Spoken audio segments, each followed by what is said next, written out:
সকাল প্রায় 10টা। শামসুন্নাহার বেগম বসে আছে মাহাদের পাশে। মাহাদ তখনও গভীর ঘুমে মগ্ন। মায়াভরা দৃষ্টিতে দেখছেন বিধ্বস্ত মাহাদকে। এই ছেলেটাকে তিনি ভীষণ ভালোবাসেন। তাই তো মাহাদের সামান্যতম কষ্ট তাকে যন্ত্রণা দেয়। কয়দিন যাবৎ মাহাদ বাসায় যাচ্ছে না বলে তিনি চলে এসেছেন। নিজের চোখে মাহাদকে না দেখলে মন শান্ত হবে না। শামসুন্নাহার বেগম একবার পুরো রুমে চোখ বুলালেন। সারা রুম থেকে বাজে গন্ধ বের হচ্ছে। বারান্দায় বেশ কয়েকটা বোতল পড়ে আছে। সারা রুমে জুড়ে সিগারেটের ছড়িয়ে ছিটিয়ে পড়ে আছে। তিনি রাগী চোখে জয়ের দিকে তাকালেন। জয় ভীত হয়ে পাশে দাঁড়িয়ে আছে।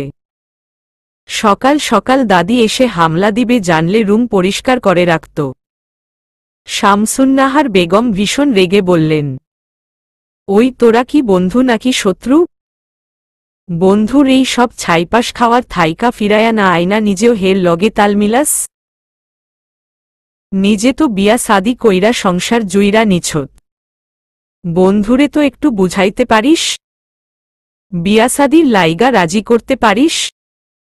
জয় নরম সুরে বলল, দাদি ও তো আমার আগেই বিয়ে করে বসে আছে। কয় বিয়ে করাবেন ওকে? ওর বউ যদি এসে মামলা করে দেয়? হারামজাদা, তোরাই ওরে নষ্ট করছিস। জয় কি করবে বুঝতে পারছে না। এই মুহূর্তে এই জায়গা থেকে কেটে পড়াই উত্তম। জয় দাদির কাছ থেকে বিদায় নিয়ে বেরিয়ে গেল। শামসুন্নাহার বেগম বেশ কিছুক্ষণ মাহাদকে পর্যবেক্ষণ করলেন। তার চাঁদের টুকরা নাতি তার এই বিষণ্ণতা তিনি কিছুতেই মানতে পারছে না। জীবনে সবকিছু পেলেও ছেলেটা সুখ পায়নি। একটা মেয়ে তাদের জীবনে এসে সব সুখ কেড়ে নিয়েছে। জয় বাসায় পৌঁছেই দেখল তার বউ রেগে বোম হয়ে আছে। জয় বেশ ভয় আছে। এই মেয়ে একটা বাঘিনী। তবে রাগলে মৌয়ের সৌন্দর্য যেন কয়েক গুণ বেড়ে যায়। মৌ রেগে বলল, তুমি আবার এই ছাইপাশ খেয়েছ? তোমার বন্ধু তো শেষ হবেই, সাথে তোমাকেও শেষ করে ছাড়বে। আসলে মাহাদ ভীষণ কষ্টে আছে, তাই ওর পাশে থাকাটা জরুরি ছিল। আমার বন্ধুবিকে কষ্ট দিয়ে ভালো থাকবে নাকি? কখনোই না। নিজের কাজের জন্য কষ্ট পাচ্ছে। জয়ের বেশ রাগ হল। সে রেগে বলল, সবটাই তুমি জানো, তারপরও মাহাদকে দোষারোপ করছ? দৃশ্যকে তো ছেড়ে দিয়েছে, এখন আবার কি চায়? কি চায় মানে কি? কষ্ট কি শুধু তোমার বন্ধুবি পাচ্ছে নাকি? পাচ্ছেই তো। এত সব করে আবার নাকি ওর পিছু নিয়েছে। আমি এই অবস্থায় না থাকলে ঠিক দৃশ্যর সাথে দেখা করতে যেতাম। হে যাও, তোমার বন্ধুবিও কম না। আমার বন্ধুকে ডেটে ডেকে নিয়ে একদম চিৎপটাং করে ফেলেছে। ভালো ছেলে ডেটে গেল আর ফিরল অসুস্থ হয়ে। ভাবা যায়। কি করা দোষ দিয়েছে তোমার বন্ধুবি ভাবতে পারো? ফালতু কথা বলবে না। তোমার বন্ধু আমার বান্ধবীকে দেখেই ফিট খেয়ে গেছে মনে হয়। ফিট খেলেই বা প্রবলেম কি? নিজের বউ ফিট খাবে নাকি চুমু খাবে তাতে তোমার কি? মৌ এবার আরও রেগে গেল। সেই ঘটনার পর থেকে সে মাহাদকে খুব একটা পছন্দ করে না। দৃশ্যর জন্য বেশ চিন্তা করে। দৃশ্যর হঠাৎ সবাইকে ছেড়ে চলে যাওয়াতে সে ভীষণ কষ্ট পেয়েছে। যেদিন জয়ের মুখে শুনল দৃশ্য ঢাকায় আর মাহাদের অফিসে আছে, সেদিন বেশ খুশি হয়েছিল। দৃশ্যর সাথে দেখা করতে চেয়েছিল, কিন্তু জয় রাজি হয়নি। কারণ মৌ এখন 7 মাসের প্রেগনেন্ট।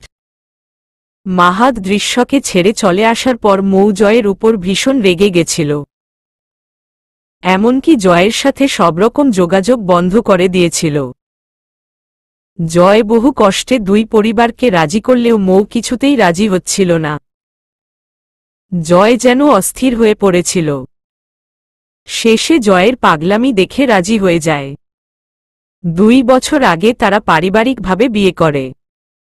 মৌকে অস্থির হতে দেখে জয় তাকে শান্ত করল আর নরম সুরে বলল, মৌ, এই অবস্থায় এত রেগে যেও না। দৃশ্য মাহাদকে ডিভোর্সের কথা বলেছে। বুঝতেই পারছো মাহাদের কি অবস্থা হতে পারে। রবিন ওকে ধরে রেস্টুরেন্ট থেকে বাসায় নিয়ে এসেছে। ছেলেটা কাল অনেকক্ষণ কাঁদল। সিচুয়েশন এতটা কমপ্লিকেটেড যে কি বলবো বুঝতে পারছি না। মৌ এবার বেশ চিন্তিত হয়ে পড়ল। মুখে যাই বলুক, সে তো ঠিকই জানে মাহাদ দৃশ্যর প্রতি কতটা দুর্বল। সে বলল, তোমার বন্ধু কি করবে বলেছে? তুমি নিজেও জানো মাহাদ কখনোই ডিভোর্স দিবে না। আর যদি দৃশ্য দেয়? জয় এবার বেশ চিন্তিত হয়ে পড়ল। তার চোখে মুখে স্পষ্ট চিন্তার ছাপ। ঘুম থেকে উঠে মাহাদ দাদিকে দেখতে পেল। প্রথমে বেশ চমকে গেল, পরে মুচকি হেসে বলল, দাদি তুমি? এত সকাল সকাল? আর সকাল কই? 12টা বাজে। ওহহ, হঠাৎ এখানে? কি করতাম? তুই তো বাড়িতে আসোস না, তাই দেখতে আইলাম। আচ্ছা, এমন আর কতদিন থাকবি? একটা বিয়া শাদি কর মাহাদ। মাহাদ থমথমে গলায় বলল, বিয়ে তো করেছি দাদি। শামসুন্নাহার বেগম রেগে বললেন, ওইডা কোনো বিয়া না। ওই মাইয়ারে ভুইলা যা। আমি তোর লাইগা সুন্দরী মাইয়া আনমু। কত সুন্দরী আর ভালা বংশের মাইয়া লাইনে দাঁড়ায় রইছে, তুই একবার হে কইলেই হইব। দাদি, আমি এই বিষয়ে আর কথা বলতে চাইছি না। তুমি বসো, আমি ফ্রেশ হয়ে আসি। বলেই মাহাদ ওয়াশরুমে চলে গেল। শামসুন্নাহার বেগম বেশ মনক্ষুণ্ণ হলেন। ছেলেটা কি এইভাবেই জীবন পার করবে? দৃশ্য আজ সব থেকে বেরিয়ে একটা পার্কে বসল। সামনের লেকে কয়েকটা হাঁস সাঁতার কাটছে। দৃশ্য একদৃষ্টিতে সেদিকে তাকিয়ে রইল। দৃশ্য দেখল হাঁসগুলো জোড়ায় জোড়ায় ভেসে বেড়াচ্ছে। হঠাৎ দৃশ্য করো ডাকে চমকে যায়। পাশে তাকিয়ে দেখে একটা বাচ্চা মেয়ে হাতে ফুল নিয়ে দাঁড়িয়ে আছে। মেয়েটা দৃশ্যকে দেখে বলল, আপা, ফুল নিবেন? একদম তাজা ফুল। দৃশ্য দেখল সামনের এই মেয়েটার মুখে ভীষণ মায়া। বয়স 12 কি 13 হবে। যে বয়সে মেয়েটার হেসে খেলে বেড়ানোর কথা ছিল, সেই বয়সে মেয়েটা জীবিকার তাগিদে ফুল বিক্রি করছে। সারাদিন রোদে পুড়ে মেয়েটার মুখটা মলিন হয়ে আছে। দৃশ্য মুচকি হেসে বলল, না আপু, আমার লাগবে না। নেন না আপা। ভাইয়া কই? তারে কইলে ঠিকই নিব। আমাকে ফুল দেয়ার কেউ নেই। তবে তুমি এই টাকাটা রাখো। বলেই দৃশ্য ব্যাগ থেকে 100 টাকা বের করে দিল। মেয়েটা ভীষণ খুশি হয়ে বলল, আপা, অন্তত একটা গোলাপ রাখেন। দৃশ্য আর মানা করল না। গোলাপটা নিয়ে নিল। ফুলটার দিকে তাকিয়ে দৃশ্যর মনে পড়ে গেল সেদিনের কথা, যেদিন মাহাদ তাকে ক্লাসরুমে প্রথম প্রপোজ করেছিল। দৃশ্যর চোখ ভিজে উঠল। মুহূর্তগুলো আজও তার সামনে পরিষ্কার। গোলাপ ফুলটার দিকে তাকিয়ে দৃশ্য হুহু করে কেঁদে ফেলল। ভেতরটা তার দুমড়ে মুচড়ে যাচ্ছে। মাহাদের অশ্রুসিক্ত সেই দৃষ্টির কথা মনে পড়ছে। মানুষটা একটুও বদলায়নি। আজও তার ক্ষেত্রে ভীষণ ইমোশনাল। আজ দৃশ্য সব থেকে ফিরেই রান্না বসিয়েছে। সন্ধ্যায় লতা ফিরে এসে দেখল দৃশ্য বিরিয়ানি রান্না করছে। সে কপাল কুঁচকে বলল, কি ব্যাপার দৃশ্য, আজ হঠাৎ বিরিয়ানি? দৃশ্য মুচকি হেসে বলল, এমনি আপু, হঠাৎ ইচ্ছে হলো তাই। বেশ ভালো ঘ্রাণ আসছে। জলদি ফ্রেশ হয়ে আসি, তারপর খাবো। আচ্ছা যাও। দৃশ্য আবার রান্নায় মনোযোগ দিল। তখনই বাসার ডোরবেল বেজে উঠল। দৃশ্য দৌড়ে এসে দরজা খুলে দেখল জিনিয়া এসেছে। জিনিয়াকে বেশ চিন্তিত দেখাচ্ছে। দৃশ্য কপাল কুঁচকে বলল, কি হয়েছে তোর? বেশ চিন্তিত মনে হচ্ছে। জিনিয়া দাঁত দিয়ে নখ কামড়াতে কামড়াতে আনমনা হয়ে বলল, আমার মনে হয় বাসার সামনে আমি মাহাদকে দাঁড়িয়ে থাকতে দেখেছি, বাট শিওর না। দৃশ্যর বুকটা ধক করে উঠল। জিনিয়া দৃশ্যর দিকে তাকিয়ে বলল, আরে ভুলও হতে পারে, উনি থাকলে তো সোজা বাসায় আসত। এত রিস্ক নিয়ে একা রাস্তায় নিশ্চয়ই দাঁড়িয়ে থাকত না। দৃশ্য কিছু না বলেই তার বারান্দার দিকে দৌড়ে গেল। লম্পস্টের আলোতে একজন মানুষের অবয়ব দেখা যাচ্ছে। গড়িয়ে সাথে হেলান দিয়ে দাঁড়িয়ে আছে। দৃষ্টি তার এই বারান্দার দিকেই।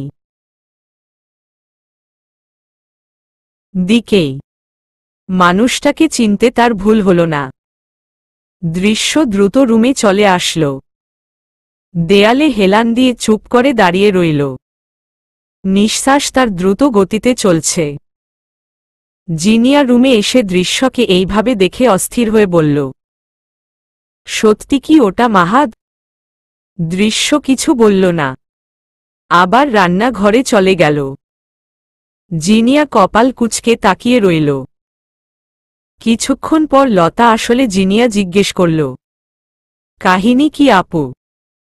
রকস্টার সাহেব আসবে এটা দৃশ্য আগে থেকেই জানত নাকি? এর জন্যই কি ভালো ভালো রান্না করছে? মানে কি? বারান্দা দিয়ে উকি দিয়ে রাস্তার দিকে দেখো। লতা দেখল রাস্তায় কেউ দাঁড়িয়ে আছে। সে বলল, কে যেন দাঁড়িয়ে আছে? আরে ওরা রকস্টার মাহাদ। লতা বিস্ময় নিয়ে তাকাল আর বলল, দৃশ্য জানে? মাত্র দেখেছে। লতা আর জিনিয়া বেশ চিন্তায় পড়ে গেল। দৃশ্য এই নিয়ে বেশ কয়েকবার বারান্দায় উকি দিয়ে তাকিয়েছে। মাহাদ এখনো দাঁড়িয়ে আছে। দৃশ্য দেখল আকাশ ভীষণ মেঘলা, যে কোনো সময় বৃষ্টি নামতে পারে। এই ছেলেটা আবার পাগলামি শুরু করেছে। দৃশ্য তো ভেবেছে সেদিনের পর মাহাদ ওর পিছু ছেড়ে দিবে, কিন্তু না। রাতে দৃশ্য লতা আর জিনিয়াকে নিজ হাতে খাবার বেড়ে দিল। তাকে খেতে বলল সে পড়ে খাবে। তারা আর কিছুই বলল না। দৃশ্যর মনের অবস্থা বুঝতে পারল। জিনিয়া আজ দৃশ্যকে একা ছেড়ে দিয়ে লতার রুমে ঘুমাতে চলে আসল। দৃশ্যর চোখে ঘুম নেই। সন্ধ্যা থেকে মাহাদ বাইরে দাঁড়িয়ে আছে। এখন প্রায় 11:30। দৃশ্য বারান্দার দরজার পাশে ফ্লোরে বসে আছে। হঠাৎ আকাশে বিদ্যুৎ চমকে উঠল। সাথে সাথে ঝুম বৃষ্টি শুরু। দৃশ্য হন্তদন্ত হয়ে উঠে বারান্দা দিয়ে সামনের রাস্তায় তাকাল। দেখল মাহাদ বৃষ্টিতে ভিজে যাচ্ছে। দৃশ্য মনে মনে খুশি হল। যাক, এবার বাসায় চলে যাবে। কিন্তু প্রায় 10 মিনিট হতে চলল মাহাদ ঠায় দাঁড়িয়ে আছে। দৃশ্যর মনে অস্থিরতা বাড়তে লাগল। এই ছেলে পাগল হয়ে গেছে। এত রাতে বৃষ্টিতে ভিজলে অসুস্থ হয়ে পড়বে। দৃশ্য হাঁসফাঁস করতে লাগল। কি করবে কিছুই বুঝতে পারছে না। মাহাদ বৃষ্টির মধ্যে দাঁড়িয়ে আছে। সন্ধ্যা থেকে এই জায়গায় দাঁড়িয়ে আছে শুধু একটা বার দৃশ্যকে দেখার জন্য। রাস্তাটা নির্জন হওয়ায় তার বেশি একটা সমস্যা হল না। হঠাৎ তার চোখ পড়ল সামনের দিকে। ছাতা হাতে কেউ একজন আসছে। মাহাদ কপালের ভেজা চুলগুলো হাত দিয়ে পেছনে ঠেলে দেখার চেষ্টা করল কে আসছে, কিন্তু বুঝতে পারছে না। সব কেমন ঝাপসা হয়ে আসছে। মাথাটাও বেশ ভারী মনে হচ্ছে। দাঁড়িয়ে থাকতে বেশ কষ্ট হচ্ছে। তবে কয়েক মুহূর্ত পর বুঝতে পারল তার প্রিয়তমা আসছে। দৃশ্য এসে মাহাদের মাথায় ছাতা ধরল। ততক্ষণে মাহাদ ভিজে টইটুম্বুর। দৃশ্যকে দেখে মুখের মাস্ক খুলে ফেলল মাহাদ। দৃশ্যকে দেখে মুচকি হাসল। দৃশ্যর ইচ্ছে করছে মাহাদের ফর্সা গাল থাপড়ে লাল করে ফেলতে। দৃশ্য রেগে বলল, পাগল হয়ে গেছ? এই বৃষ্টি মধ্যে এই জায়গায় কেন দাঁড়িয়ে আছো? অসুস্থ হয়ে পড়বে তো। কি বলেছিলাম তোমায় মনে নেই? আমার সামনে আসতে মানা করেছিলাম না? বাসায় যাও মাহাদ। মাহাদ পিট পিট করে দৃশ্যর দিকে তাকিয়ে মাথা ডানে বায় নাড়িয়ে না বুঝাল।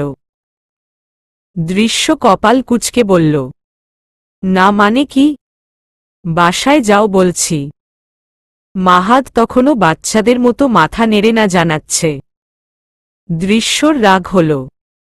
এই অবস্থায় কেউ দেখে নিলে বাজে সিচুয়েশন ক্রিয়েট হবে। তাছাড়া মিডিয়া জানলে কাল ব্রেকিং নিউজ হয়ে যাবে। দৃশ্য মাহাদের হাত ধরে গাড়িতে উঠাতে চাইল, কিন্তু মুহূর্তেই থেমে গেল। দৃশ্য দ্রুত মাহাদের কপালে হাত রাখল। শরীর জ্বরে পুড়ে যাচ্ছে। দৃশ্য দ্রুত গালে গলায় হাত দিয়ে দেখল ভীষণ গরম। সে বুঝতে পারল এই জ্বর আগেই এসেছে। দৃশ্য অস্থির হয়ে বলল, তোমার তো ভীষণ জ্বর। এই জ্বর নিয়ে সন্ধ্যা থেকে এই জায়গায় দাঁড়িয়ে থাকার মানে কি? আবার বৃষ্টিতেও ভিজতেছ? মাহাদ কিছুই বলল না। তার শরীর কিছুটা ঢুলতে লাগল। দৃশ্য কি করবে বুঝতে পারছে না। একবার আশেপাশে চোখ বুলিয়ে নিল। মাহাদের অবস্থা দেখে সে মাহাদের হাত ধরে বাসায় নিয়ে আসল। বাসায় ঢুকেই দেখল লতা দাঁড়িয়ে আছে। দৃশ্য আর মাহাদকে দেখে কপাল কুঁচকে ফেলল লতা। দৃশ্য ভীষণ অপ্রস্তুত হয়ে পড়ল। আপু কি ভাববে আল্লাহই জানে। কিন্তু দৃশ্যকে অবাক করে দিয়ে আপু বলল, রুমে নিয়ে গা মুছে দে। দেখে তো অসুস্থ মনে হচ্ছে। দৃশ্য আর কিছুই বলল না। মাহাদের হাত ধরে নিজের রুমে নিয়ে আসল। আর মাহাদও বাধ্য ছেলের মতো দৃশ্য পিছু পিছু আসল। দৃশ্য মাহাদকে দাঁড় করিয়ে কাভার্ডের সামনে চলে আসল। মাহাদ ভিজে গেছে। এই মুহূর্তে তার ড্রেস চেঞ্জ করা প্রয়োজন। দৃশ্য কাভার্ড থেকে একটা ব্যাগ বের করল। এই জায়গায় একটা ট্রাউজার আর টি শার্ট আছে। এগুলো সে মাহাদের জন্যই কিনেছিল। মাহাদের অফিসে জয়েন করে প্রথম স্যালারি পেয়ে সবার জন্যই কিছু না কিছু কিনেছে। জিনিসগুলো বেশি দামি না। তবুও নিজের প্রথম স্যালারি দিয়ে মায়ের জন্য একটা সিম্পল শাড়ি, ভাইয়ার জন্য আর মাহাদের জন্য ট্রাউজার আর টি শার্ট কিনেছে।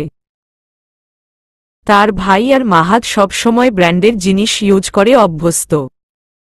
এক সময় সে নিজেও অভ্যস্ত ছিল, কিন্তু পরিস্থিতিতে পড়ে এখন নিজেকে বদলে নিয়েছে। বাবার প্রতি ঘৃণা থাকলেও সে তো বাবা। তার জন্য একটা সিম্পল পাঞ্জাবি কিনেছে। সেই জানে বাবা এটা কোনোদিন পরবে না। এই জিনিসগুলো তাদের দিতে পারবে কিনা জানা নেই, তবুও কিনেছে। মাহাদের চোখ পড়ল কাভার্ডের ভেতর সুন্দর করে ভাঁজ করা একটা শাড়ির দিকে। তাদের বিয়ের শাড়ি। মাহাদ বাঁকা হাসল। দৃশ্য কত যত্ন করে রেখে দিয়েছে।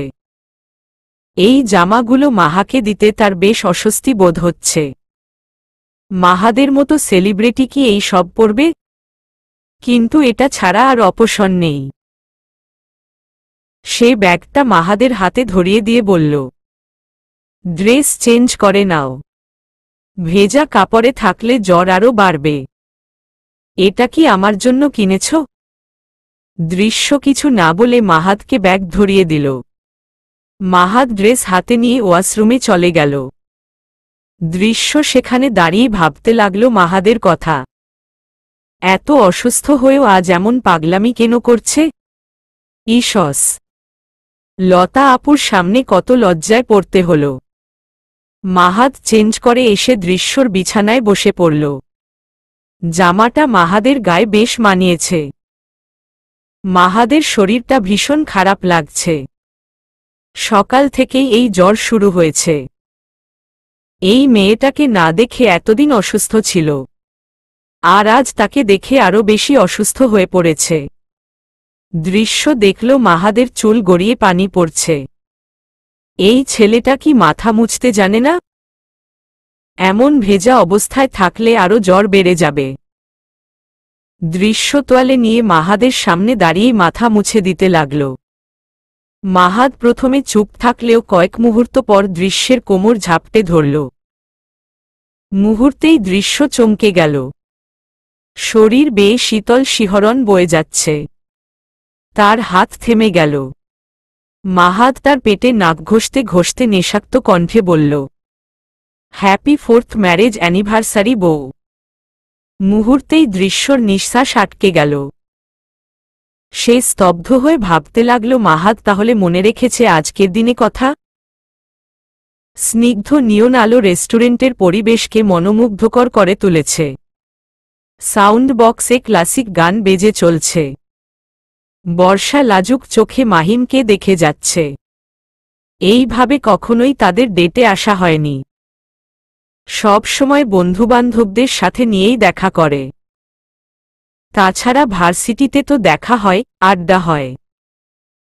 কিন্তু আজ মাহিম তাকে এমন ফর্মাল ডেটে কেন আনল? মাহিম অনেকক্ষণ যাবৎ বর্ষাকে দেখে যাচ্ছে। তাই তো বর্ষা বেশ লজ্জা পাচ্ছে। মাহিম ভেবে পায় না একটা মেয়েকে শাড়ি পরলে এত অ্যাট্রাকটিভ কি করে লাগতে পারে। সারাদিন ছেলেদের মতো প্যান্ট শার্ট পরে ঘুরে বেড়ায় মেয়েটা। বর্ষার এমন রূপ মাহিম আগে উদ্বোধন করতে পারেনি। এই মেয়েটার প্রতি সে প্রচণ্ডভাবে দুর্বল। এখন তো মনে হচ্ছে তার বন্ধ করেই শান্তি পাবে মেয়েটা। বর্ষা বিরক্ত হয়ে বলল, এমন করে তাকিয়ে আছিস কেন? চোখ কিন্তু গেলে দিব। মাহিম কপাল কুঁচকে বলল, ডেটে এসে কেউ বয়ফ্রেন্ডকে তুই করে বলে? এর জন্যই তোকে নিয়ে কোথাও বের হই না। তাহলে কি জাদু সোনা বলবো নাকি? বলবি, সমস্যা কি? বিয়ের পর আম্মু আর দাদির সামনে তুই করে বলা চলবে না। তাই এখন থেকেই তুমি বলার প্র্যাকটিস শুরু করে দে। আমি তোর বড়, তাই তুই আমাকে তুমি বলবি। উফ অফ, ডেটে এসে ঝগড়া করতে চাই না। কি খাবি বল? 5 স্টারে নিয়ে এসেছিস, আজ তোর পকেট ফাঁকা করেই ছাড়ব। হি হি হি। এই তোর মধ্যে কি বউ বউ ভাব জীবনে আসবে না? কই ভবিষ্যৎ স্বামীর টাকা বাঁচাবি তা না পকেট ফাঁকা করার চিন্তায় আছিস? আমি এমনই। ওই লাজুক লতা আমি হতে পারবো না। চললে চালা, না হলে টাটা বাই বাই। আচ্ছা রেগে যাচ্ছিস কেন? যেটা মন চায় সেটাই অর্ডার কর, দেখি আমার পকেট ফাঁকা করতে পারিস কিনা। আজ কিন্তু একটা স্পেশাল দিন। স্পেশাল দিন? কই আমার তো মনে পড়ছে না। আজ ভাইয়া ভাবি ম্যারেজ অ্যানিভার্সারি। বলিস কি, তাই নাকি? তোর দেবদাস ভাই কই আজকে? নিশ্চয়ই মদ গিলতেছে। অন্যান্য দিন তো এই দিনটাতে পাওয়াই যায় না তাকে। তবে আই থিঙ্ক এই বছর ভাইয়া ভাবির সাথে থাকবে। তাই নাকি? হুম, আই থিঙ্ক সো। দৃশ্য প্লেটে খাবার বাড়ছে, আর লতা দরজায় হেলান দিয়ে দাঁড়িয়ে দৃশ্যকে পর্যবেক্ষণ করছে। দৃশ্য বেচারি এমনি লজ্জায় শেষ, তার উপর লতার এই তীক্ষ্ণ নজর যেন তাকে আরও অস্বস্তিতে ফেলছে। দৃশ্য খাবার নিয়ে পেছনে ফিরে বলল, কি কিছু বলবে আপু? তোর গায়ক সাহেবের গায়ে জ্বর কেমন? দৃশ্য আমতা আমতা করে বলল, শরীর অনেক গরম, ভাবছি কিছু খাইয়ে বাসায় পাঠিয়ে দিব। লতা দেখল দৃশ্যর মুখটা মলিন হয়ে গেছে। সে গম্ভীর হয়ে বলল, এত রাতে জ্বর গায়ে যাবে কি করে? উল্টা অ্যাক্সিডেন্ট করে বসে থাকবে। ওই রুমেই ঘুমিয়ে পড়তে বল। আমি ঘুমাতে গেলাম। কিছু প্রয়োজন হলে ডাকিস। আচ্ছা। লতা চলে যেতে নিয়ে আবার ঘুরে বলল, তোর লাইফটা এমনি কমপ্লিকেটেড দৃশ্য। আর কোনো কমপ্লিকেশন ক্রিয়েট করিস না। আর শোন। দৃশ্য ফিরে তাকাল। লতা বলল, শুভ বিবাহবার্ষিকী পিচ্ছি। দৃশ্য চমকে তাকাল। লতা মুচকি হয়েছে চলে গেল। দৃশ্য রুমে ঢুকে দেখল মাহাত খাটে হেলান দিয়ে বসে আছে। দৃশ্যকে দেখে সোজা হয়ে বসল। দৃশ্য খাবার প্লেট নিয়ে মাহাতকে দিতে দিতে বলল, কিছু খেয়ে নাও, মেডিসিন নিতে হবে। মাহাত দৃশ্যর দিকে কোমল দৃষ্টিতে তাকিয়ে বলল, খাইয়ে দাও প্লিজ।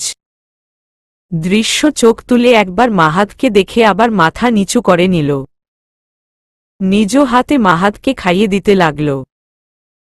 খাবার খেতে খেতে মাহাত বলল, ভীষণ টেস্টি হয়েছে। তুমি রেঁধেছ? দৃশ্য কিছুই বলল না। মাহাতকে খাওয়াতে মনোযোগ দিল। আজ দৃশ্যর কেন যেন মনে হয়েছিল মাহাত আসবে।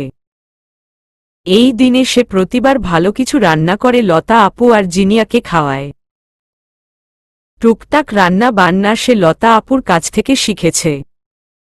বিরিয়ানি মাহাদের ভীষণ পছন্দ, তাই এটাই আগে শিখেছে। তবে কোনো দিন তাকে রান্না করে খাওয়াতে পারবে ভাবেনি। দৃশ্য মাহাতকে খাইয়ে মেডিসিন দিল। কপালে হাত দিয়ে দেখল ভীষণ জ্বর। সেই দ্রুত বাটিতে করে পানি এনে মাহাতকে জলপট্টি দিতে লাগল। অনেকটা সময় পর মাহাত নিভু নিভু চোখে দৃশ্যর দিকে তাকিয়ে দেখল দৃশ্যর চোখ ভেজা। সেই দৃশ্যর চোখ মুছে দিয়ে বলল, আমি ঠিক আছি পিচ্ছি, কাঁদে না প্লিজ। দৃশ্য কিছুই বলছে না। মানুষটার এই অবস্থা সে কিছুতেই মেনে নিতে পারছে না। মানুষটার শত পাগলামি সে সহ্য করে নিবে, কিন্তু অসুস্থতা মানতে পারবে না। মাহাত দৃশ্যর দিকে কিছুক্ষণ তাকিয়ে জোরালো কণ্ঠে বলল, পিচ্ছি একটা আবদার করব, রাখবে? দৃশ্য চমকে তাকাল।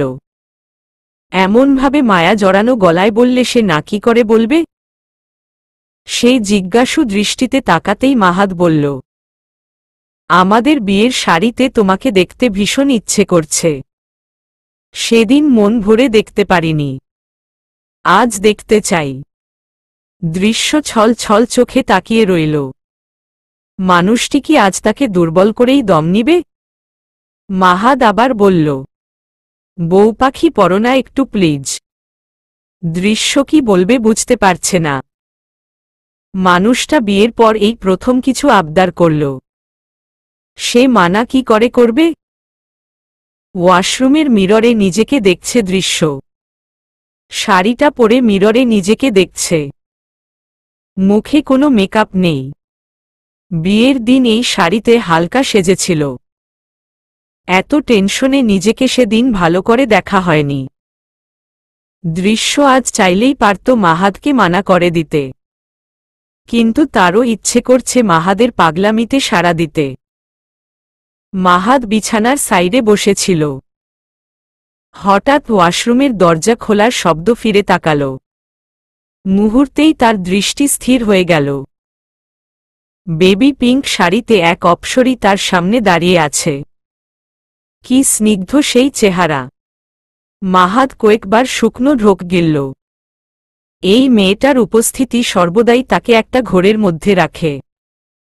দৃশ্য এক নজর মাহাদের দিকে তাকিয়ে চোখ নামিয়ে নিল।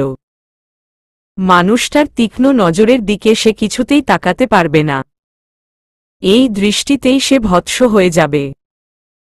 হঠাৎ এক রাশ লজ্জা দৃশ্যর মাঝে ভর করতে লাগল। মাহাত দুই হাত মেলে দৃশ্যকে কাছে ডাকল। দৃশ্য ধীরে ধীরে মাহাদের সামনে দাঁড়াতেই মাহাত তাকে জট করে কোলে বসিয়ে দিল। দৃশ্য থতমত খেয়ে গেল। সে মাথা নিচু করে বসে রইল।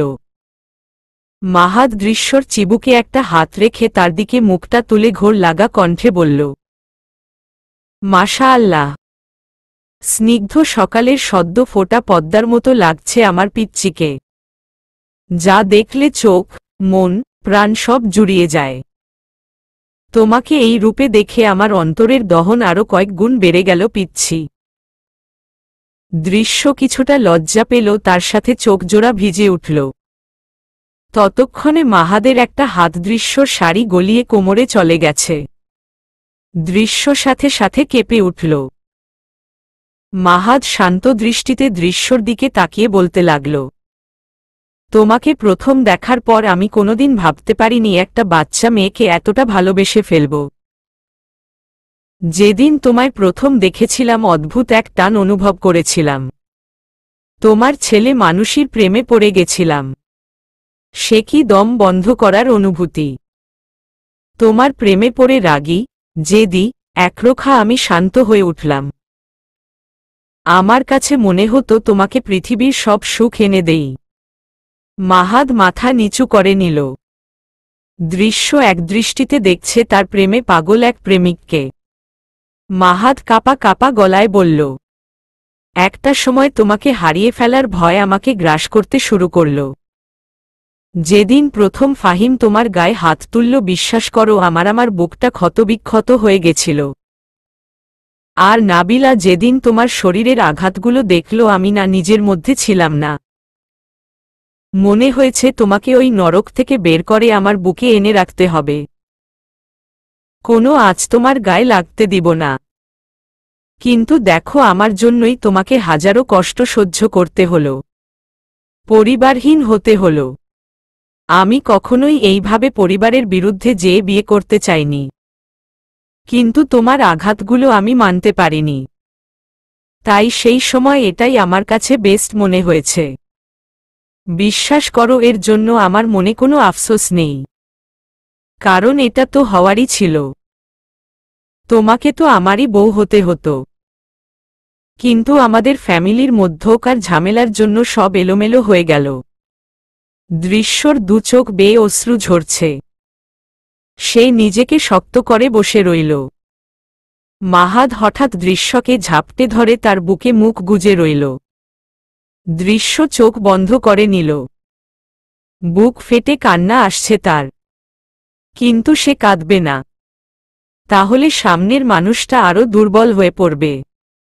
মাহাদ কাঁপা কাঁপা গলায় বলল, আমি ভালো নেই পিচ্ছি, একদম ভালো নেই। যেদিন থেকে তোমায় ছেড়ে এসেছি সেদিন থেকে ভালো নেই। বাবার মৃত্যুর পর আমার সবকিছু এলোমেলো হয়ে গেছিল। তুমি তো জানো আমি বাবাকে ঠিক কতটা ভালোবাসতাম। আমি কোনোভাবে স্বস্তি পাচ্ছিলাম না। মায়ের দিকে তাকিয়ে আমি তোমাকে কাছে টেনে নিতে পারছিলাম না, আর না পারছিলাম তোমায় ভুলে থাকতে। কি যে অসহ্য যন্ত্রণাময় সময় যাচ্ছিল আমার। তোমাকে ভুলে থাকার অনেক চেষ্টা করেছি, নিজেকে হাজারো ব্যস্ততার মাঝে হারিয়ে ফেলেছি, তবুও তোমাকে একটা মুহূর্তের জন্য আমি ভুলতে পারছিলাম না। কি জাদু করেছিলে তুমি! আমার মনমস্তিষ্ক জুড়ে শুধু তোমার বিচরণ। নেশার ঘোরে ডুবেও তুমি আমার কল্পনা থেকে এক মুহূর্তের জন্য হারাতে না। কত শত অভিমান অভিযোগ করতে আমার কল্পনায় এসে। আমি যখন তোমার অভিমান ভাঙাতে জড়িয়ে ধরতে যেতাম তখন হাওয়ায় মিলিয়ে যেতে। সেদিন যখন তুমি আমাকে ডিভোর্সের কথা বললে, বিশ্বাস করো আমি ভীষণ কষ্ট পেয়েছি। আমার মনে হয়েছিল কেউ করে বুকে বারবার ছুরি দিয়ে আঘাত করছে। কি যে অসহ্য যন্ত্রণা হয়েছে বলে বুঝাতে পারব না। কথাটা বলেই মাহাদ ফুপিয়ে কেঁদে উঠল।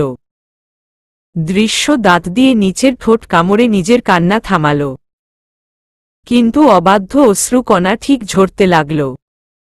সে মাহাদের চুল খামচে নিজের বুকের সাথে জড়িয়ে রাখল। মানুষটার যন্ত্রণা সে উপলব্ধি করতে পারছে। মাহাদ ও দৃশ্যর বুকে ফুপিয়ে কাঁদছে। দৃশ্য মাহাদের মাথায় হাত বুলিয়ে তাকে শান্ত করার চেষ্টা করল। কিছুক্ষণ পর মাহাদ কিছুটা শান্ত হয়ে মুখ তুলে তাকালো দৃশ্যর দিকে। মাহাদের চোখ মুখ লাল হয়ে আছে। দৃশ্য মাহাদের অশ্রু মুছে দিল। মাহাদ দুহাতে দৃশ্যর চিবুকে হাত রেখে দৃশ্যকে নিজের দিকে নিয়ে আসল। দৃশ্যর কপালে গভীর চুমু খেল। তারপর কপালে কপাল ঠেকিয়ে শক্ত কণ্ঠে বলল, আর কোনো দিন ডিভোর্সের কথা তোমার মুখ থেকে যেন না শুনি। তাহলে আমার চেয়ে খারাপ কেউ হবে না। তুমি শুধু আমার। তুমি আমার ভালোবাসা, আমার অর্ধাঙ্গিনী, আমার লাইফলাইন সব। আমাদের মাঝের দূরত্ব মেনে নিতে পারলেও বিচ্ছেদ কিছুতেই মানতে পারব না। দৃশ্য তখনও চোখ খিচে বন্ধ করে রেখেছে। মুহূর্তেই দৃশ্যর মনে হল তার সামনে বসা মানুষটি ভীষণ ছেলে মানুষই করছে। সব পরিস্থিতি বুঝেও না বোঝার ভান করছে। মাহাদ দৃশ্যর গালে তার ওষ্ঠ জোড়া স্পর্শ করল।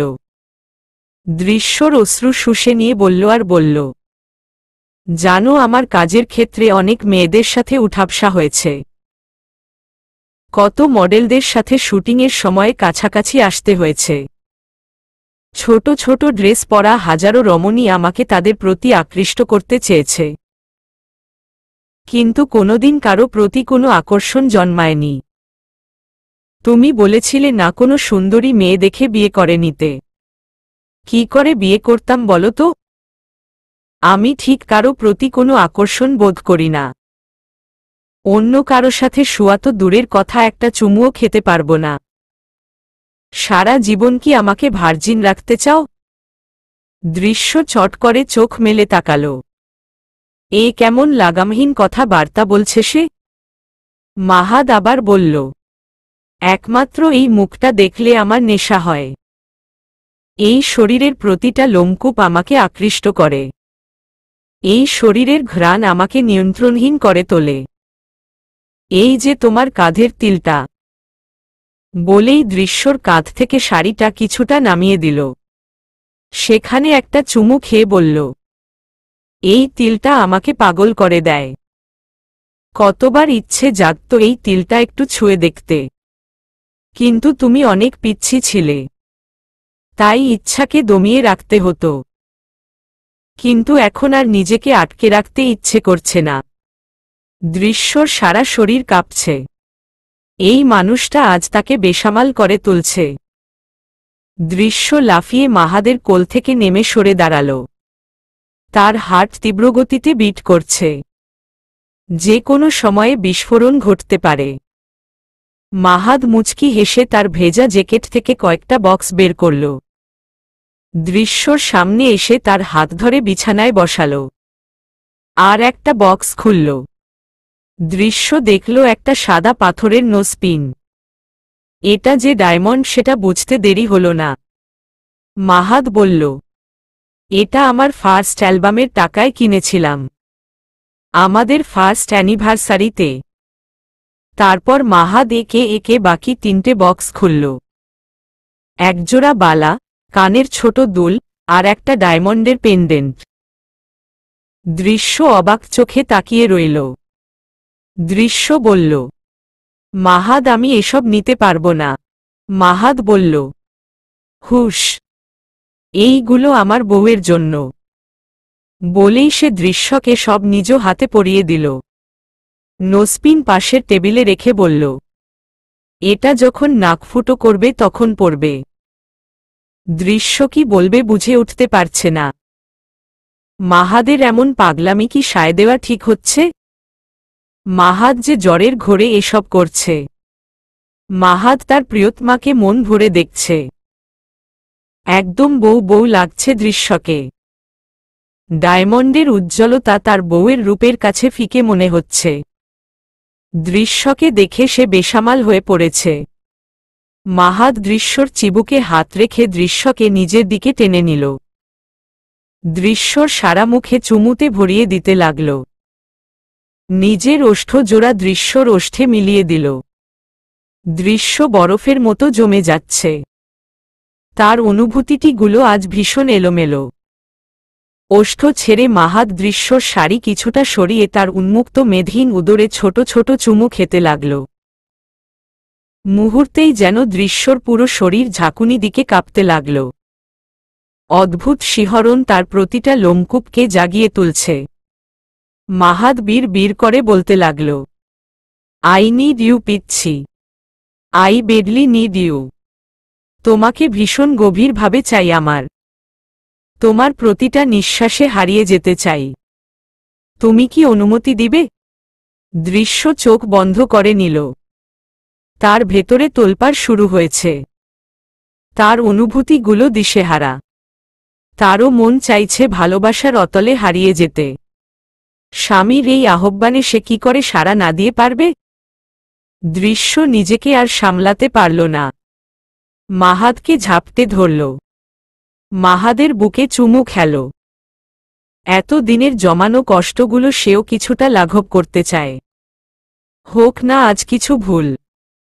কিছু ভুল ভীষণ সুখের হয়। রাতের আধার কাটিয়ে ধরণী জুড়ে নেমেছে এক ফালি রোদ। সকালের স্নিগ্ধ বাতাস চারপাশে ছড়িয়ে পড়ছে। দূরে পাখির কিচিরমিচির শোনা যাচ্ছে। দৃশ্য ভাবছে প্রতিটা সকাল এত স্নিগ্ধ কেন হয় না? দৃশ্য একদৃষ্টিতে মাহাদের ঘুমন্ত মুখটা দেখছে। এইভাবে কখনো আগে মাহাদকে দেখা হয়নি। কতটা পবিত্রতা ছেয়ে আছে তার ঘুমন্ত মুখটায়। আজকের সকালটা ভীষণ অন্যরকম। ভালো লাগা খারাপ লাগার সংমিশ্রণ রয়েছে। এই চোখ খুলে নিজেকে ভালোবাসার মানুষটির বুকে পাওয়াটা কতটা সুখের সেটা বলে বোঝানো সম্ভব না। কিন্তু অন্যদিকে অনিশ্চিত জীবনের দিকে নিজেকে জড়িয়ে ফেলেছে সে। যেই সম্পর্কের কোনো ভিত্তি নেই, সেই সম্পর্কের কতটা গভীরে চলে গেছে সে। দৃশ্য একটা দীর্ঘশ্বাস ফেলল। নিজেকে এই স্রোতে ভাসিয়ে দুর্বল হলে চলবে না। সে মাহাদকে আটকে রাখতে চায় না। দৃশ্য মাহাদের কপালে হাত রেখে দেখল তেমন জ্বর নেই। দৃশ্য ফ্লোর থেকে মাহাদের টি শার্ট গায়ে জড়িয়ে ওয়াশরুমে চলে গেল। আখি রহমান অনেকক্ষণ যাবৎ বসে আছে স্বামীর কবরের পাশে। প্রায়ই তিনি আসেন। স্বামীর কাছে হাজারো অভিযোগ করেন। আজও তাই করছেন। আজ সকাল থেকেই তার স্বামীকে ভীষণ মনে পড়ছে। মাহিম ও মায়ের পাশেই আছে। বাবাকে সেও ভীষণ মিস করে। কারণ বাবা যে তার বেস্ট ফ্রেন্ড ছিল।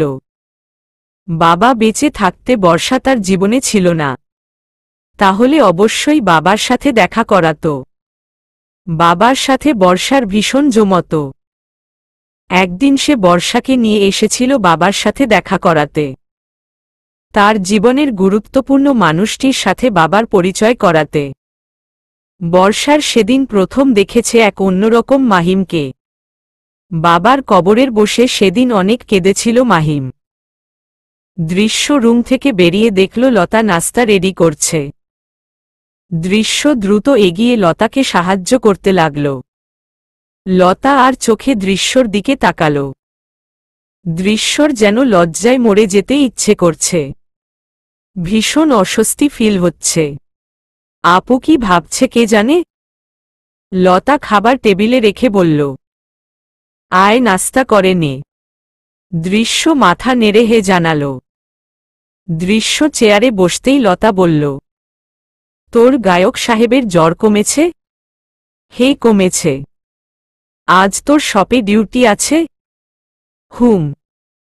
কিছুক্ষণ নীরবতার পর লতা গম্ভীর স্বরে বলল, যা করছিস ভেবে চিন্তে করছিস তো? কারণ এসবের কোনো ভবিষ্যৎ দেখছি না। দৃশ্য অশ্রুসিক্ত নয়নে তাকাল লতার দিকে। লতা আবার বলল, আমি বলছি না তোরা অন্যায় কিছু করছিস। তোদের সম্পর্কের বৈধতা আছে।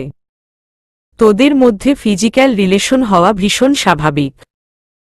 কিন্তু যেখানে তোরা নিজেরাই অনিশ্চিত এই সম্পর্ক নিয়ে সেখানে এতটা গভীরে প্রবেশ করলে কষ্ট কিন্তু আরও বেড়ে যাবে। সামলাতে পারবি তো? অনেক কষ্টে নিজেকে সামলিয়ে নিয়েছিস। তোকে আবার ভেঙে পড়তে দেখতে চাই না। দৃশ্য আরও কয়েক ফোঁটা অশ্রু বিসর্জন দিয়ে বলল, আমি কি করতাম আপু? নিজেকে তো যথেষ্ট শক্ত রাখার চেষ্টা করেছি। কিন্তু নিজের স্বামীর আহ্বানে সাড়া না দিয়ে পারিনি। আমি যে ভীষণ দুর্বল আপু। মানুষটা আমার কাছে আসলে আমি আরও দুর্বল হয়ে পড়ি। লতা দৃশ্যর অশ্রুকণা মুছে দিয়ে বলল, তুই মোটেও দুর্বল না দৃশ্য। তোর মতো সাহসী মেয়ে আমি একটাও দেখিনি। তুই যে বয়সে ভালোবাসার মর্যাদা রাখতে বিলাসী জীবন ছেড়ে এই সংগ্রামী জীবনকে বেছে নিয়েছিস, আমি হলে হয়তো পারতাম না। যাই হোক, আচ্ছা চল, আমারও বের হতে হবে। তোর গায়ক সাহেবের খাবার আমি রেডি করে রেখেছি। জিনিয়া আজ দেরিতে বেরোবে, তাই ওকে বলে যাব তাকে নাস্তা দিতে। দৃশ্য নিজেকে সামলে লতার সাথে বেরিয়ে গেল। গলির মোড়ে এসেই লতা বলল, তুই একটু দাঁড়া, আমি এখনই আসছি। বলেই লতা সামনের ফার্মেসিতে চলে গেল। 5 মিনিট পর সে ফিরে এসে 2টা মেডিসিন দিয়ে বলল, ধর, মেডিসিনগুলো খেয়ে নে। দৃশ্য অবাক চোখে তাকিয়ে বলল, কিসের মেডিসিন? একটা পেইন কিলার আর একটা কন্ট্রাসেপটিভ পিল। দৃশ্যকে অবাক হয়ে তাকাতে দেখে লতা বলল, জীবনে অনেক কষ্ট পেয়েছিস, কিন্তু আমি চাই না আর কোনো ভুলের জন্য তুই কষ্ট পা। তোর এই অনিশ্চিত জীবনে আরও একটা প্রাণ আসুক আমি চাই না। দৃশ্য লতাকে ঝাপটে ধরে ফুপিয়ে কেঁদে দিল। এই মানুষটা তাকে এত বুঝে কি করে? মায়ের পেটের বোন ও এতটা ভালোবাসতে পারত না যতটা এই মানুষটা ভালোবাসে তাকে। তার না বলা কথা বা যন্ত্রণা সবটাই সে উপলব্ধি করতে পারে। দৃশ্যর মাথায় হাত বুলিয়ে দিয়ে লতা বলল, আরে পাগলি, কাঁদিস কেন? আমি সব সময় তোর পাশে আছি, চিন্তা করিস না। একদিন ভীষণ সুখী হবি দেখিস। দৃশ্য নিজের চোখ মুছে নিল। লতা দৃশ্যর গায়ের ওড়না গলায় ভালো করে জড়িয়ে দিল। এতে দৃশ্য ভীষণ লজ্জা পেল। সকালে গোসল শেষে মিররে দেখেছে গলায় বেশ কয়েকটা কামড়ের দাগ। সে সকাল থেকে গলায় ওড়না পেঁচিয়ে রেখেছে, কিন্তু আপু ঠিক দেখে ফেলেছে। লতা আর দৃশ্যকে অস্বস্তিতে না ফেলে বলল, আজ শপে যেতেই হবে? তোকে দুর্বল দেখাচ্ছে, একটু রেস্টে থাকতে পারতি। দৃশ্য আসলেই ভীষণ দুর্বল। ঘুম থেকে উঠার পর থেকে তলপেটে চিনচিন ব্যথা হচ্ছে, কিন্তু আজ তার ডিউটি আছে। তাছাড়া মাহাদের মুখোমুখি হতে চাচ্ছে না, তাই কাজে যাচ্ছে। দৃশ্য মুচকি হেসে বলল, আমি ঠিক আছি আপু, চিন্তা করো না।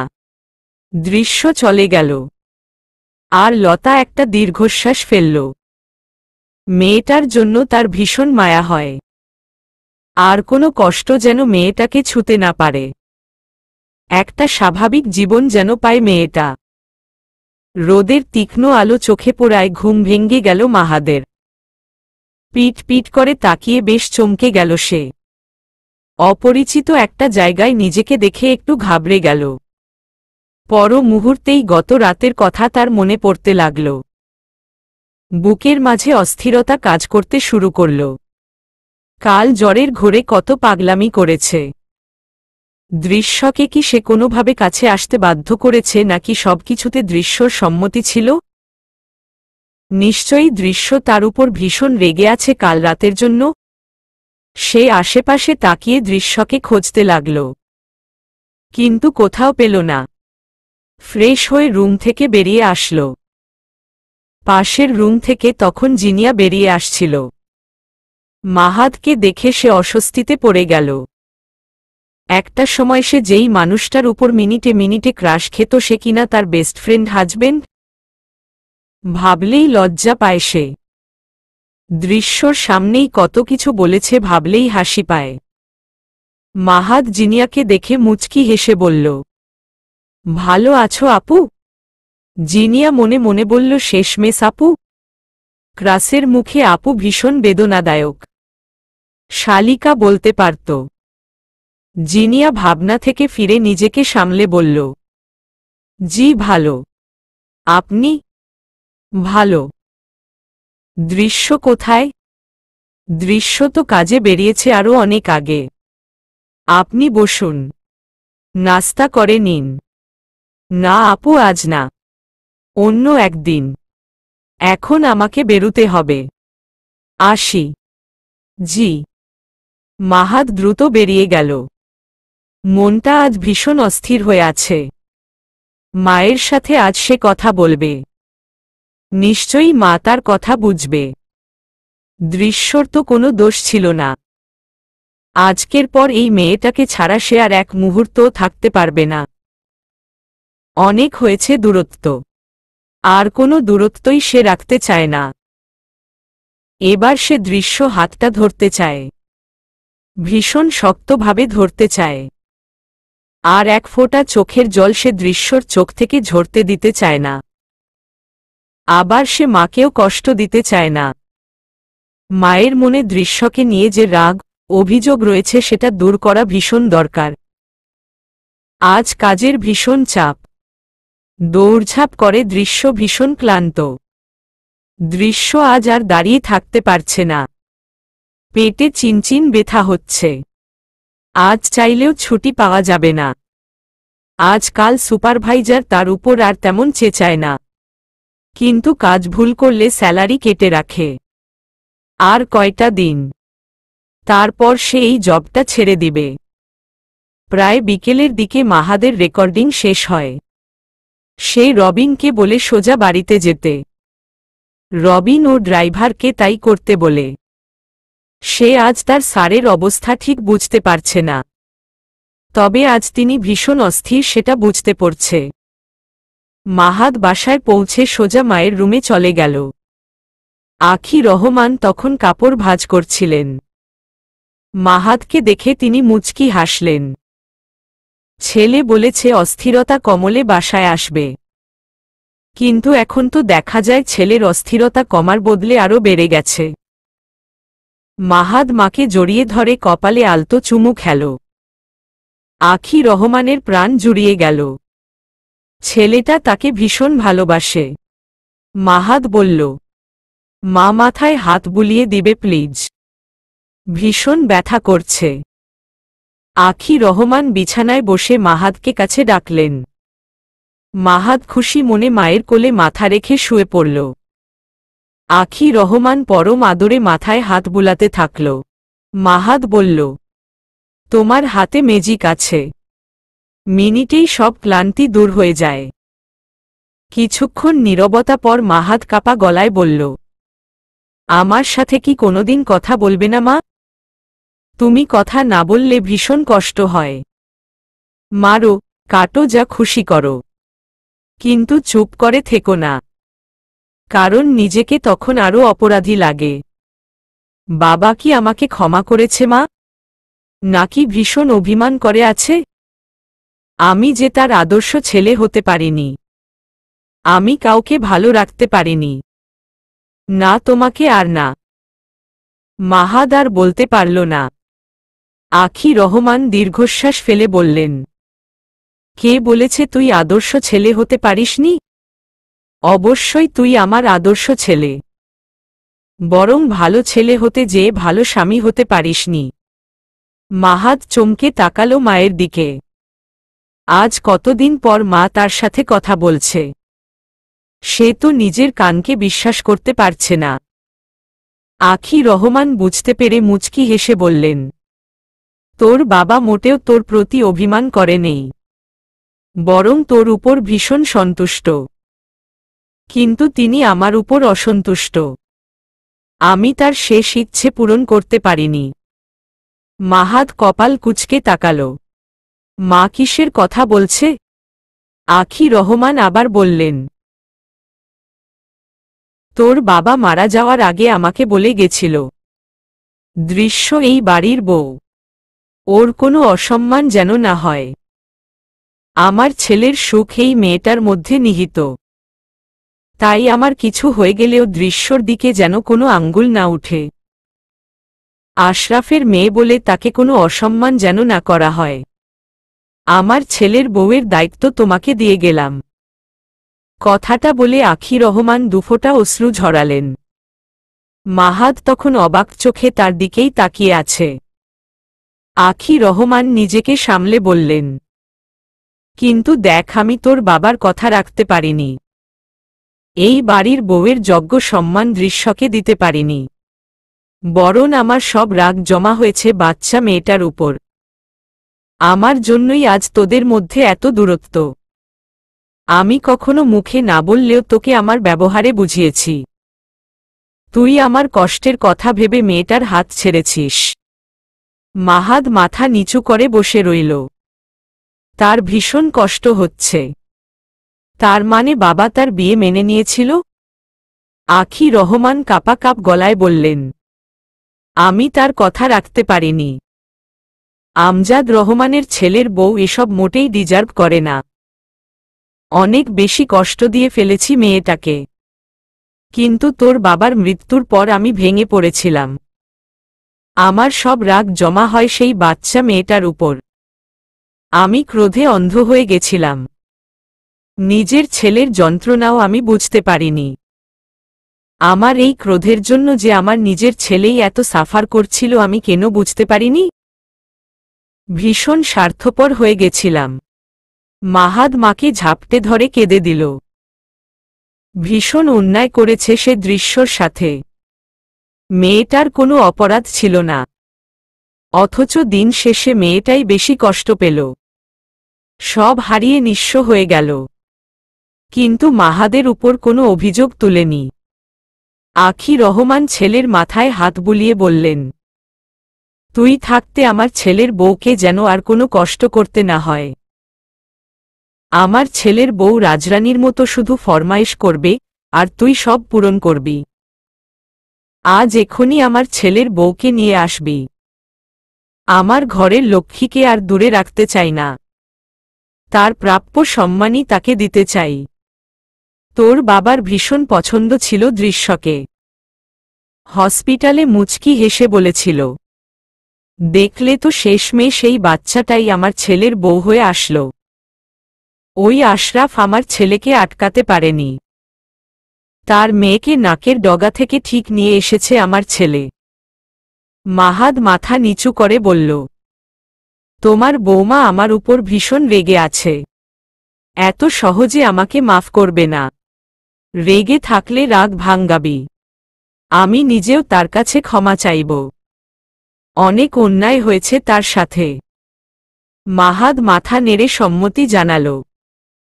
মাকে বলে দ্রুত বেরিয়ে পড়ল দৃশ্যর বাসার উদ্দেশ্যে। আজ আর তাকে কেউ আটকাতে পারবে না। পিচ্ছিটাকে যে তার খুব করে চাই। শামসুন্নাহার বেগম এতক্ষণ সবটাই শুনলেন। তার ধারণা ছিল আখি এই মেয়েকে কখনো মানবে না। কিন্তু তিনি ভুল। তার ভীষণ রাগ হচ্ছে। মাহাদ বেরিয়ে যেতেই তিনি আখির রুমে ঢুকেই রেগে বললেন, তোমার মাথা ঠিক আছে বউ? ওই মাইয়ারে তুমি কেমনে মাফ কইরা দিল? ভুইলা গেলা ওই মাইয়ার বাপের লাইগা তুমি বিধবা হইছ। কিছুই ভুলিনি আমি আম্মা। কিন্তু এই সব ওই মেয়েটার কোনো দোষ ছিল না। ওই আশরাফের মাইয়ারে আমি এই বাসায় ঢুকতে দিমু না। আমার দুই পোলায় ওই জানোয়ারের লাইগা কষ্ট পাইছে। অহন আমার নাতির জীবন শেষ করতে উইঠা পইরা লাগছে। ওই মাইয়া তঙ্গ মায়ের পোলারে তাবিজ করছে। হের লাইগা তোমরা অহন ওর অঙ্গুরের ইশারায় নাচতেছ। আম্মা বাবার অপরাধের শাস্তি মেয়ে কেন পাবে? সে ক্ষেত্রে কিন্তু আপনার নাতি বেশি দোষী। সে কিন্তু দৃশ্যকে বিয়ের জন্য প্রেসার দিয়েছে। ওই মেয়ে না আপনার নাতি ওই মেয়ের পেছনে পড়ে আছে। আপনার নাতি তাকে ছেড়ে চলে এসেছিল। আশরাফ তখন মেয়েটার অন্য জায়গাতে বিয়ে ঠিক করেছিল। কিন্তু দৃশ্য আমার ছেলেকে এতটাই ভালোবাসে যে তার জায়গা অন্য কাউকে দিতে পারেনি। এত বড় ঘরের মেয়ে হয়েও আমার ছেলেকে ভালোবেসে মেয়েটা সব ছেড়ে চলে এসেছে। এখন এই শহরে মেয়েটা সংগ্রাম করে টিকে আছে। মেয়েটা আমার ছেলেটাকে ভালোবেসে সব হারিয়েছে। আমার মাহাদকে যেই মেয়ে এতটা ভালোবাসতে পারে তার উপর আমি কি করে রেগে থাকতে পারি? আম্মা আপনি নিজেও জানেন আমার মাহাদ মেয়েটার জন্য কতটা পাগল। মেয়েটাকে ছাড়া আমার ছেলে কোনো দিন সুখী হতে পারবে না। আর মাহাদ অন্য কাউকে বিয়েও করবে না। এই কয়েক বছরে আপনি তো কম চেষ্টা করেননি মাহাদকে বিয়ের জন্য রাজি করতে, কিন্তু পারেননি। আমার ছেলে দৃশ্যকে কখনোই ছাড়তে পারবে না আম্মা। অন্তত নিজের নাতির সুখের কথা ভেবে আগে সব ভুলে যান আম্মা। শামসুন্নাহার বেগম কিছু না বলে রেগে রুম থেকে বেরিয়ে গেলেন। কেউ তার কথা শুনছে না। ওই অলক্ষী মেয়েকে বাড়িয়ে তুলতে উঠে পড়ে লেগেছে। বিকেলে দৃশ্য ডিউটি শেষ করে সব থেকে বেরিয়ে পড়ল। কিছুটা সামনে এগিয়ে রিকশা খুঁজতে লাগল। শরীর ভীষণ দুর্বল লাগছে। হঠাৎ দৃশ্যর চোখ পড়ে রাস্তার অপর পাশে। সেখানে ভীষণ পরিচিত একটা মুখ দেখে দৃশ্য থমকে যায়। মুহূর্তেই দৃশ্যর দুচোখে অশ্রু ভিড় করতে শুরু করে। আজ কতদিন পর এই মানুষটাকে দেখছে। কতটা পরিবর্তন হয়ে গেছে মানুষটা। দৃশ্যর ইচ্ছে করছে মানুষটার বুকে ঝাঁপিয়ে পড়ে কাঁদতে। দৃশ্য আর কিছু না ভেবেই দ্রুত রাস্তা পার হয়ে মানুষটার কাছে ছুটে যেতে লাগল। কিন্তু ব্যস্ত রাস্তার দিকে দৃশ্যর নজর ছিল না। হঠাৎ একটা প্রাইভেট কার দৃশ্যকে ধাক্কা দিতেই দৃশ্য ছিটকে পড়ল অনেকটা দূরে। মুহূর্তেই মাথা ফেটে গড়গড় করে রক্ত ঝরতে লাগল। ততক্ষণে রাস্তায় ভিড় জমে গেল। দৃশ্য এই ভিড়ে সেই পরিচিত মুখটা খুঁজতে লাগল, কিন্তু তার দুচোখ বন্ধ হয়ে আসছে। সামনের সবকিছুই ঝাপসা হয়ে আসছে। সারা শরীর জুড়ে তীব্র যন্ত্রণা অনুভব হচ্ছে। দৃশ্য কাপা গলায় শুধু বলল, ভাভাইয়া, চলবে।